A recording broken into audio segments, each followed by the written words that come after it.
नमस्कार मेरे उत्तराखंड के मूल निवासियों। कुछ कहने से पहले जरा इस वीडियो को एक बार जरूर देख लें। मैं उस बहन से हाथ जोड़ के विनती करती हूँ कि बहन, मैंने अपनी बेटी को बड़े लाड प्यार से पाला था।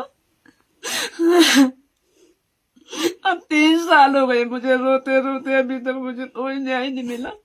जब से मैंने आपकी वीडियो देखी है मुझे आशा की किरण दिखाई दी है। अगर आप उन सपूतों को कोर्ट में पेश करोगे तो मेरी बेटी को न्याय मिल सकता है। भले ही मेरी बेटी इस दुनिया में नहीं है, लेकिन जिस तरह से मैं रो रही हूँ दुनिया की मेरी कोई माँ इस तरह से न रोए। आपसे हाथ जोड़ के विनती है मेरे।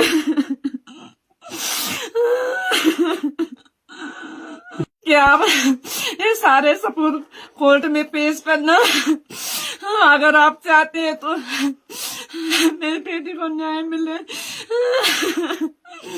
आज मैं अपनी बेटी को याद करती हूँ तो दिखाए तक नहीं, शायद इसीलिए नहीं दिखाए क्योंकि इसमें बड़े बड़े नेता थे।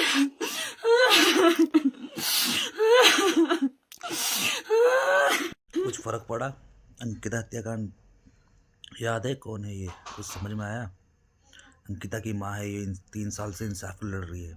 और जिस पुलकित आर्य को उम्र कैद हुई थी उसको भी सरकार ने उम्र कैद उत्तराखंड में के कानून के हिसाब से अब कम कर दी है और जगह के मुकाबले। तो मैं सीधा सा कहने का मतलब ये है कि अगर सच में सरकार इसमें इन्वॉल्व नहीं है तो क्यों नहीं खुल के बोलती कि हम सीबीआई जांच कराएंगे और जो भी इसमें दोषी होगा उसे कठोर से कठोर कार्रवाई देंगे। बस पल्ला झाड़ रही है, एक दूसरे को बदनाम कर रही है कि राजनीति हो रही है। हिंदू मुस्लिम, बीजेपी कांग्रेस का अनचाहा डर बैठा हुआ है आपके मन में। कभी ये बोलते हैं हिंदू की पार्टी, कभी बोलते हैं मुस्लिम की पार्टी। एक चीज़ सोचिए, इससे ज़्यादा भयंकर डर क्या होगा अगर जो हमारे चुने हुए राजनेता ही हमें कुछ ना समझे, हमारी बहू बेटी को कभी भी उठा के कहीं भी अपनी मर्जी से ले जाए और मार दे। इससे ज़्यादा भयंकर डर हिंदू मुस्लिम से भी खतरनाक है।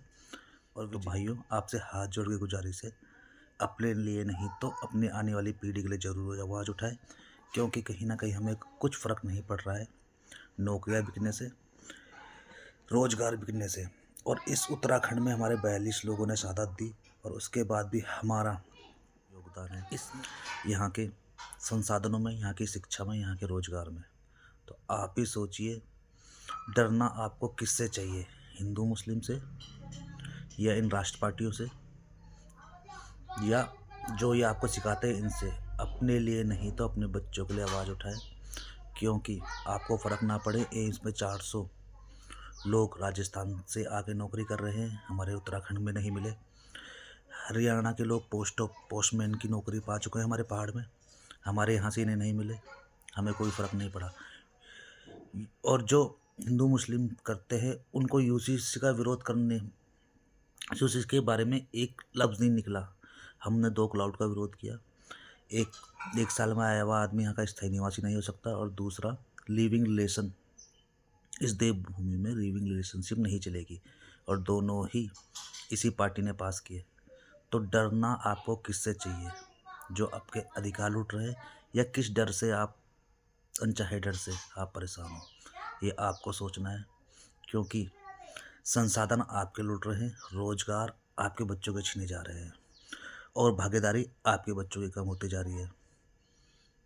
तो सोचिए, डरना किससे है?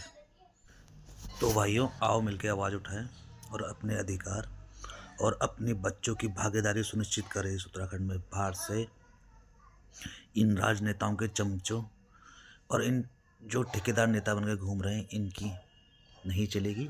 अब हमें आवाज़ उठानी ही पड़ेगी। तो जय उत्तराखंड, जय भारत। और इस आवाज़ को इतना बुलंद करें कि सरकार की कुर्सियां हिल जाएं, उसे इंसाफ दिलाना ही पड़े हमारी बहन अंकिता को, और सुनिश्चित करना पड़े हमारे बच्चों के अधिकार, क्योंकि कहीं ना कहीं हमारी चुप्पी हमारे बच्चों का भविष्य खा रही है।